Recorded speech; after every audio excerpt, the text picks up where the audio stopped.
नमस्कार दोस्तों, आज हम जानेंगे सिंधु घाटी सभ्यता की लिपि और मुहरों के बारे में, जो इस सभ्यता के इतिहास को समझने में बहुत महत्वपूर्ण है। दोस्तों, पहले हम देखेंगे सिंधु लिपि। लिपि क्या होता है? सिंधु घाटी सभ्यता के लोगों द्वारा प्रयोग की जाने वाली लिपि को सिंधु लिपि कहा जाता है। यह लिपि अभी तक पूरी तरह पढ़ी या समझी नहीं जा सकी है।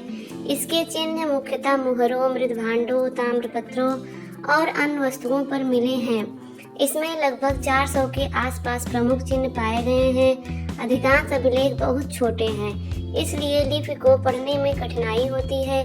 सामान्यतः इसे दाएं से बाएं लिखे जाने की बात मानी जाती है।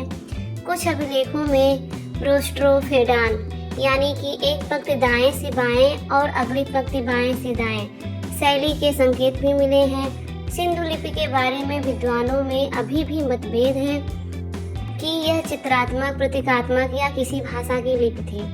दोस्तों, अब जानते हैं मुहरों के बारे में। सिंधु सभ्यता से बड़ी संख्या में मुहरें मिली हैं। अधिकांश मुहरें सेल खड़ी से बनाई गई थी। मुहरों पर पशुओं के चित्र और लिपि के चित्र अंकित होते थे।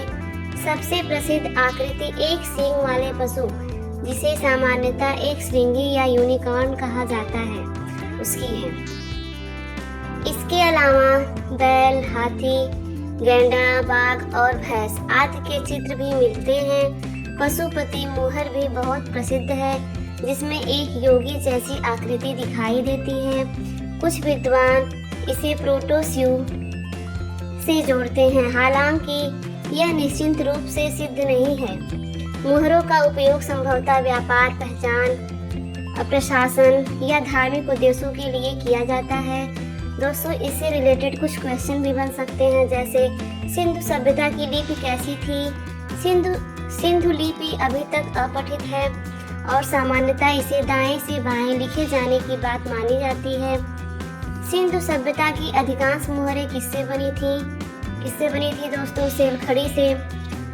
सिंधु सभ्यता की मुहरों पर किस प्रकार के चित्र मिलते हैं? पशुओं, विशेषकर एक सींग वाले पशु, बैल, हाथी, गैंडा आदि के चित्र तथा लिपि चिन्ह। पशुपति मुहर कहाँ की सभ्यता से संबंधित है? सिंधु घाटी सभ्यता से ही संबंधित है दोस्तों। तो दोस्तों, याद रखिए, सिंधु लिपि आज भी रहस्य है और मुहरें इस सभ्यता की पहचान है।